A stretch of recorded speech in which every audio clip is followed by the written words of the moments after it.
জাতীয় থেকে আন্তর্জাতিক প্রান্তিক জনপদ থেকে নগর চারপাশে ঠিক কি ঘটছে এই মুহূর্তে তা নিয়ে আয়োজন এখন চারদিক। পুরো আয়োজনই আপনাদের সঙ্গে আছি আমি সোনালী সাহা। দেশ বদলাতে চাইলে শাসন ব্যবস্থায় পরিবর্তন আনতে হবে। দিনের পর দিন একই ব্যবস্থা চলতে পারে না বলে মনে করেন ডক্টর মোহাম্মদ ইউনূস। স্থানীয় সময় বিকেলে ব্যাংককে বিমস্টেকে ইয়াং জেন ফোরাম সামিটে একথা বলেন তিনি। এ সময় টেকসই উন্নয়নের জন্য সামগ্রিক ব্যবস্থাপনায় পরিবর্তন আনার তাগিদ দিয়ে প্রধান উপদেষ্টা ডক্টর মোহাম্মদ ইউনূস বলেছেন, শুধু অর্থ উপার্জন নয়, পৃথিবীকে বদলে দেয়াই তরুণদের জীবনের লক্ষ্য হওয়া উচিত। ব্যাংক ঋণ ব্যবস্থাপনায় মানবাধিকার নিশ্চিতের বিষয়টি অন্তর্ভুক্ত করারও প্রস্তাব করেন প্রধান উপদেষ্টা। Making money cannot be a goal of life, but if you want, put it there. I want to make money. Go ahead. But you listen to others, what they want to do. I want to change the world. Imagine what you want. That's the part of your growing up. By the time you are mature, you're ready to go, you have your ideas matured. If you imagine, whatever you imagine, it will happen. If you don't imagine, it will never happen.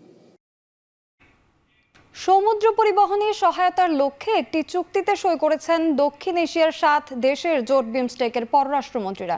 বৃহস্পতিবার সকালে থাইল্যান্ডের রাজধানী ব্যাংককে Shangri-La হোটেলে বিমস্টেক মন্ত্রী পর্যায়ের 20তম বৈঠকের আগে বিমস্টেকের সমুদ্র পরিবহন সহযোগিতা চুক্তিটি সই করেন মন্ত্রীরা। বৈঠকে বাংলাদেশের প্রতিনিধিত্ব করেন পররাষ্ট্র উপদেষ্টা তৌহিদ হোসেন। তিনি সম্মিলিত শান্তি, অগ্রগতি ও সমৃদ্ধি নিশ্চিত করার জন্য বাংলাদেশের প্রতিশ্রুতি তুলে ধরেন। মিয়ানমারের থেকে জোর করে বাস্তুচ্যুত রোহিঙ্গাদের নিরাপদে ফিরিয়ে নেওয়ার জন্য দেশটিকে অনুকূল পরিবেশ তৈরির উপর জোর দেন তিনি। এছাড়া পররাষ্ট্রমন্ত্রীদের বৈঠকে 6ষ্ঠ বিমস্টেকের শীর্ষ সম্মেলনের জন্য খসড়া আলোচ্য সূচি চূড়ান্ত হয়, যা শুক্রবারে শীর্ষ সম্মেলনে বিবেচনায় নেওয়া হবে।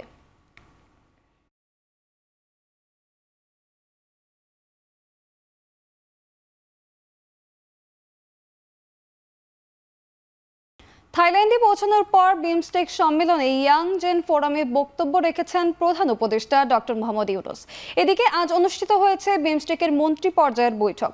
সম্মেলনের সবশেষ খবর জানাতে ব্যাংকক থেকে যুক্ত হচ্ছেন হাসিব বিল্লাহ। সরাসরি চলে যাচ্ছি তার কাছে। হাসিব, সম্মেলনে আর নতুন কোন চুক্তি স্বাক্ষরিত হয়েছে কিনা আমাদেরকে জানাবেন। কাল প্রধান উপদেষ্টার আর কি কি কর্মসূচি রয়েছে সে সম্পর্কেও বিস্তারিত জানাবেন।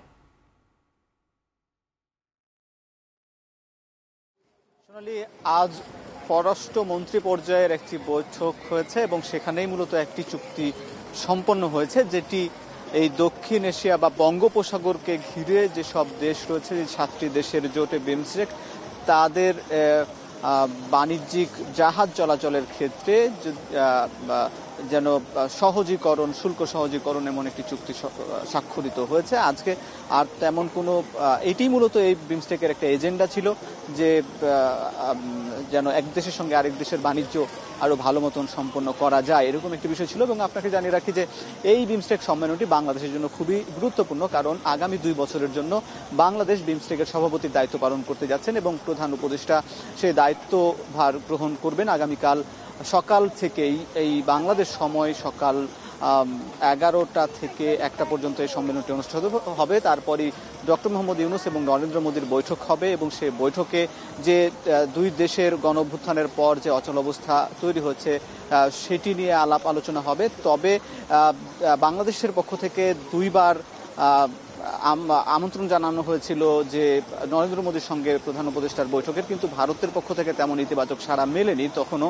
কিন্তু শেষ মুহূর্তে যখন ইতিবাচক সাড়া মিলেছে তখন আসলে এটি একটি সৌজন্য সাক্ষাৎ হিসেবে দেখছেন এই আন্তর্জাতিক বিশ্লেষকরা। এবং তবে এটি আশা করা যায় যে 2 দেশের যে ভিতরের যে সমস্যাগুলো ছিল সেগুলো কিছুটা কেটে উঠতে পারে। এছাড়া এই বিমস্টেক সম্মেলনে বাংলাদেশের সরকার প্রধান ডক্টর মোহাম্মদ ইউনূস আজকেই দুপুরে অবতরণ করেছেন এবং তারপরে আমি যেখানে দাঁড়িয়ে রয়েছি যে সিয়াম আইকন সেন্টার, এটি থাইল্যান্ডের আইকনিক একটি স্থাপনা এবং সেখানে তিনি ভাষণ দিয়েছেন তরুণ সমাজের উদ্দেশ্যে। আসলে 7 দেশের সরকার প্রধানরা তাদের নিজ নিজ কাজ নিয়ে ব্যস্ত থাকলেও ডক্টর মোহাম্মদ ইউনূসের সম্মানার্থে, তিনি অর্থনীতিতে নোবেল বিজয়ী একজন অর্থনীতিবিদ এবং শান্তিতে নোবেল বিজয়ী, তো ডক্টর ইউনূসের সম্মানার্থে মূলত এই থাইল্যান্ডের সরকার একটি সেমিনারের আয়োজন করেছে, যেখানে তরুণরা অংশ নিয়েছিল এবং সেই তরুণদের উদ্দেশ্যে তিনি বলেছেন, পৃথিবীকে বদলাতে হলে আগে নিজেকে বদলাতে হবে এবং নিজের গ্রাম থেকে বদলাতে হবে এবং নতুন নতুন স্বপ্ন দেখতে হবে।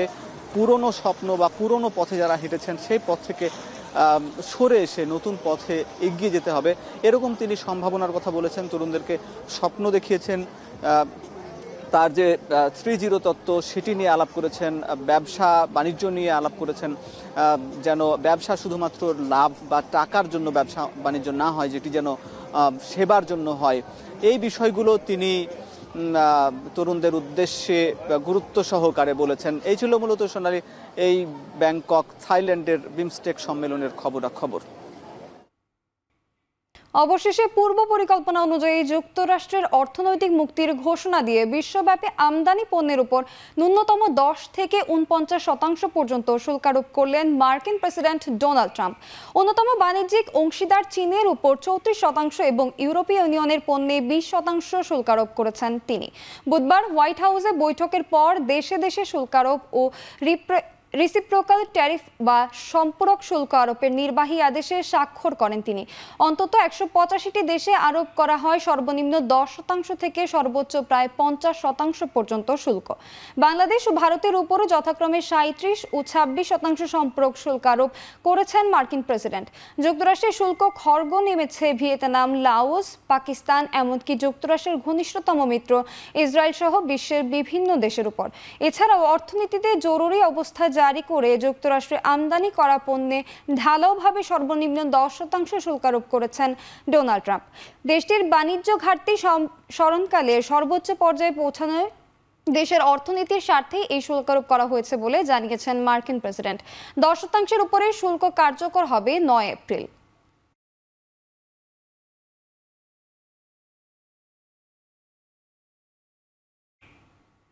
বিশ্বের বিভিন্ন দেশে শুল্ক আরোপের ঘোষণার কয়েক ঘন্টার মধ্যে যুক্তরাষ্ট্রের শেয়ার বাজারে বড় ধরনের দর পতন হয়েছে। গুরুত্বপূর্ণ ডাও জোন্স, নাসডাক, S&P সূচকের 4% পর্যন্ত পতন হয়েছে। ইউরোপের শেয়ার বাজারও নিম্নমুখী। একই অবস্থা এশিয়ার শেয়ার বাজারেরও। দরপতন হয়েছে জাপানের নিক্কেই সূচকের। অন্যান্য মুদ্রার বিপরীতে 6 মাসের মধ্যে সর্বনিম্ন পর্যায়ে গেছে ডলারের দর। কমে গেছে প্রযুক্তি প্রতিষ্ঠান অ্যাপল আর এনভিডিয়ার বাজার মূলধন। ট্রাম্পের শুল্ক আরোপের ঘোষণায় বিশ্ববাজারে 3% দরপতন হয়েছে জ্বালানি তেলের। ব্যারেল প্রতি জ্বালানি তেল বিক্রি হচ্ছে $73.13 দরে।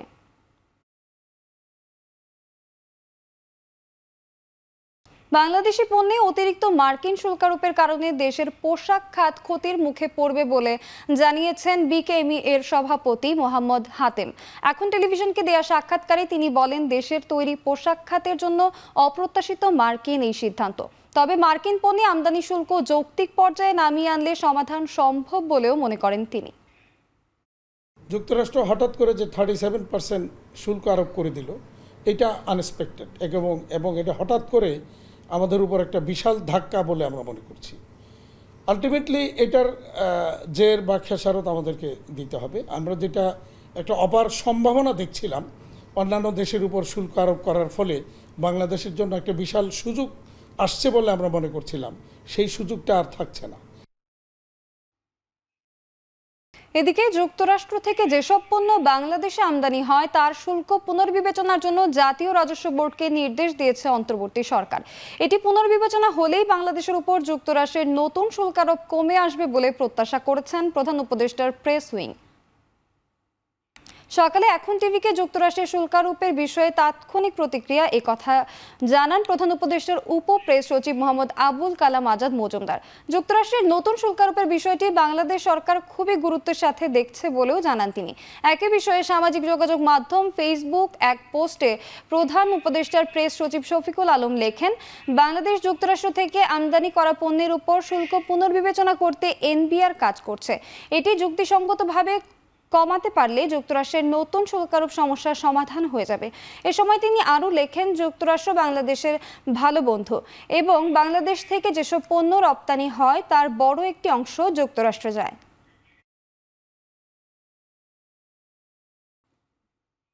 দেশের সরকারি হাসপাতালগুলোর চিকিৎসক সংকট দূর করতে নতুন করে 5,000 চিকিৎসক নিয়োগ দেওয়ার পরিকল্পনা নিয়েছে স্বাস্থ্য বিভাগ।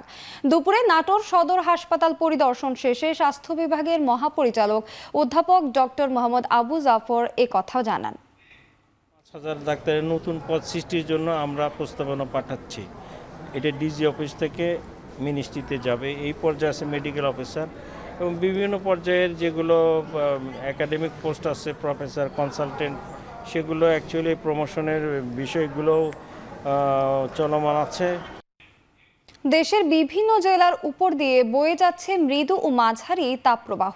প্রখর রোদ আর ভ্যাপসা গরমে অতিষ্ঠ হয়ে পড়েছে জনজীবন। সবচেয়ে বেশি দুর্ভোগে পড়েছেন দিনমজুর ও শ্রমজীবী মানুষ। সপ্তাহ জুড়ে তীব্র গরমের কবলে রাজশাহী নগরবাসী। গেল সপ্তাহ থেকেই তাপমাত্রা ওঠানামা করছে 34 থেকে 37 ডিগ্রি সেলসিয়াসে। প্রখর রোদ আর কখনো কখনো মেঘাচ্ছন্ন গোমট পরিস্থিতি গরমের তীব্রতা বাড়িয়ে দিয়েছে কয়েক গুণ। ঈদের ছুটিতে শহর ফাঁকা থাকলেও জরুরি প্রয়োজন ছাড়া ঘরের বাইরে বের হচ্ছেন না নগরবাসী। গেল দুদিন ধরে মাঝারি তাপপ্রবাহে হাঁসফাঁস অবস্থা দক্ষিণ পশ্চিমাঞ্চলের জেলা চুয়াডাঙ্গার বাসিন্দাদের। বেলা গড়ানোর সাথে সাথে প্রচণ্ড তাপে বাড়ছে গরমের অনুভূতি। বাতাসও মিলছে না স্বস্তি। বৃহস্পতিবার দুপুর 3টায় জেলার তাপমাত্রা রেকর্ড করা হয়েছে 37.2 ডিগ্রি সেলসিয়াস।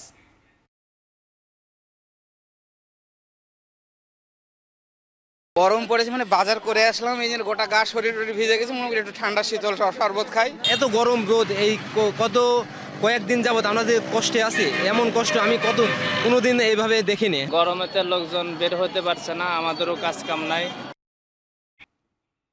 গাজার দক্ষিণাঞ্চলে সেনা অভিযান বাড়িয়েছে ইসরায়েল। ইসরায়েলি প্রধানমন্ত্রী বেনিয়ামিন নেতানিয়াহু বলেছেন, অপারেশনের পরিধি বাড়ানোর মধ্য দিয়ে হামাসের উপর চাপ বাড়ানো হচ্ছে। এদিকে আগ্রাসন বাড়ানোর পর একদিনে উপত্যকায় 77 ফিলিস্তিনির প্রাণ গেছে। শরণার্থী শিবিরগুলোতে নতুন করে নেমে এসেছে বিপর্যয়। এমন অবস্থায় হামাসের কাছে বন্দীদের ভবিষ্যৎ নিয়ে শঙ্কায় পড়ে গেছেন স্বজনরা। লেবানন আর সিরিয়াতেও অব্যাহত আছে ইসরায়েলি হামলা। ইয়েমেনে হামলা চালিয়ে যাচ্ছে যুক্তরাষ্ট্র। এদিকে আন্তর্জাতিক অপরাধ আদালতের গ্রেফতারি পরোয়ানা অগ্রাহ্য করে হাঙ্গেরি সফরে গেছেন বেনিয়ামিন নেতানিয়াহু।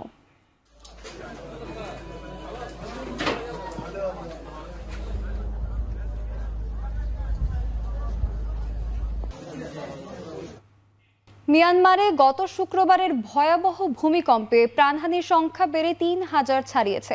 এছাড়া আহত আরও 4,715 জন। এখনও অন্তত 341 জন নিখোঁজ আছেন। বৃহস্পতিবার জান্তা সরকারের বরাত দিয়ে এসব তথ্য জানিয়েছে আন্তর্জাতিক গণমাধ্যম। 17টি দেশ থেকে যাওয়া উদ্ধারকর্মী ও ত্রাণকর্মীরা রাত দিন কাজ করছেন। আন্তর্জাতিক সম্প্রদায় ও মেডিকেল টিমগুলো যে কঠোর পরিশ্রম করছে সেজন্য বিশেষ কৃতজ্ঞতা জানিয়েছে মিয়ানমারের জান্তা সরকার। অন্যদিকে থাইল্যান্ডের ব্যাংককে প্রাণহানি 20 ছাড়িয়েছে। নিখোঁজ অন্তত 70 জন।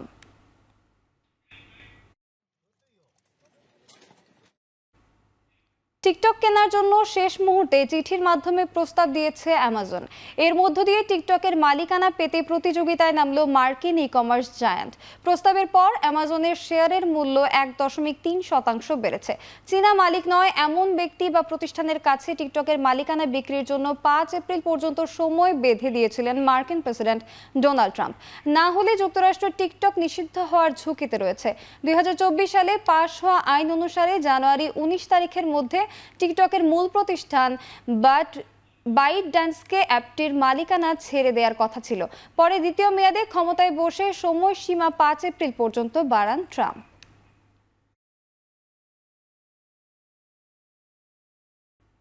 ফিফা র্যাঙ্কিংয়ে 2 ধাপ এগিয়ে বাংলাদেশের অবস্থান এখন 183 নম্বরে। বৃহস্পতিবার বিশ্ব ফুটবলের নিয়ন্ত্রক সংস্থা ফিফা পুরুষ ফুটবল দলের র্যাঙ্কিং প্রকাশ করেছে। মূলত গেল মাসে এএফসি এশিয়ান কাপ বাছাইয়ে ভারতের সাথে ড্র করায় বাংলাদেশের র্যাঙ্কিংয়ে উন্নতি হয়েছে, তবে অবনতি হয়েছে ভারতের। বাংলাদেশের সাথে জিততে না পারায় এক ধাপ পিছিয়ে 127 নম্বরে নেমে গেছে দেশটি। আর আগের মতোই ফিফা র্যাঙ্কিংয়ের শীর্ষে আছে বর্তমান বিশ্ব চ্যাম্পিয়ন আর্জেন্টিনা।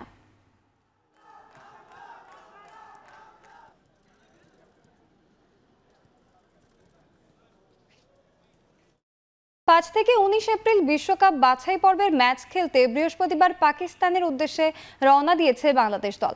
পাকিস্তান ও উইন্ডিজ শক্তিশালী প্রতিপক্ষ হলেও সবার বিপক্ষেই জয়ের আশাবাদ ব্যক্ত করেছেন কোচ সারওয়ার ইমরান।